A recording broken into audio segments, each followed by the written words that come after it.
Okay, so unfortunately, my co-stars couldn't come out today. They had a lot of work to get done, so it's just going to be me today. So this might not live up to my other exams, but I didn't just want to sit inside, so we're outside for this one. 4 fields of communication. Academics, the biggest thing I'll take away from COMM will be group work. I've been doing a lot of group work in my other classes, and I tend to be a little bit accommodating and passive. The kids in my science classes tend to be accommodating and passive. And taking on like a little bit more of a leadership role this semester in the group presentation has helped me learn how to deal with that and how I can fit into those groups and make them more productive. Also, blockers are a big issue in my classes. Kids just kind of shooting down ideas without giving any of their own and just asking them for their own input has helped our groups be, more productive. Personal communication. I have a lot of communication apprehension, afraid of giving public speeches. Can't talk up in class, kind of afraid of talking to strangers on the phone for some reason.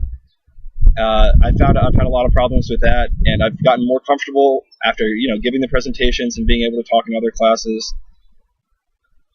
And I think learning how to deal with my own social apprehension through the methods that were outlined, like probably not going to do drug therapy, but desensitization is a big one for me. I know I get really nervous and I'm afraid of making a fool of myself. So working on reinforcing positive thoughts and trying to replace the negative ones I have and thinking that I'm going to be terrible is going to be good for me going forward.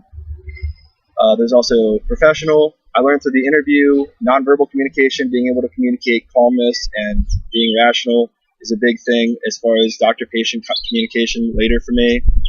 And nonverbals are going to be the biggest part of that for me. I know that's something that I've struggled with. And speech-related nonverbals like illustrators, adapters, regulators are going to be important for me. Illustrators kind of showing what you mean with your hands and learning how to be a better nonverbal communicator is going to be very important for me moving forward. And then community-based communication. I think conflict management is going to be big. I know in my community, I'm in a social fraternity, there's kind of conflicts all over the place, and just learning how to deal with those calmly and learning about like what's the source of conflict and what are the best ways of dealing with it have been important for me and kind of helped me deal with the conflicts that I see in everyday life and in my community.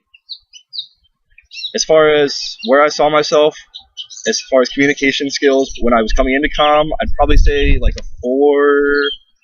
I'm in a social fraternity. I talk to a lot of people and get out there, but my communication skills in the classroom are definitely not up to par. Coming out, I think maybe like a 6 or a 7. I don't know if I'm being a little nice there, but the biggest areas of improvement for me were preparation. I know I mentioned that in my self-evaluation, but I've been a lot more prepared for my speeches, and that's made me a lot more comfortable giving those speeches. And I haven't gotten totally comfortable yet, but I'm definitely getting there. And I think the more I work on preparation and practicing, I'm going to get more comfortable. The one thing I haven't seen too much progress in is nonverbal communication. I don't know what I've been doing with my hands through this, but I'm sure it wasn't great. I still need to work on getting nonverbals down and, being able to use that as part of my communication because it's a big part of communication.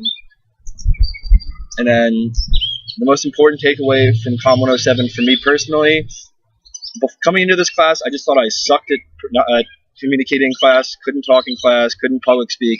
And the biggest thing that I've taken away from this is learning what my actual strengths and weaknesses are within communication, learning that I'm good at preparation, comfort level and nonverbals kind of need some work, and being able to identify my strengths and weaknesses is good for me going forward because it's easier to make an improvement plan for, okay, I need to work on my nonverbals and my comfort level, and this is how I'm going to do it through being more prepared and practicing, rather than I just suck at communication skills and I'm just never going to be good at them. So that's been a big part for me going forward.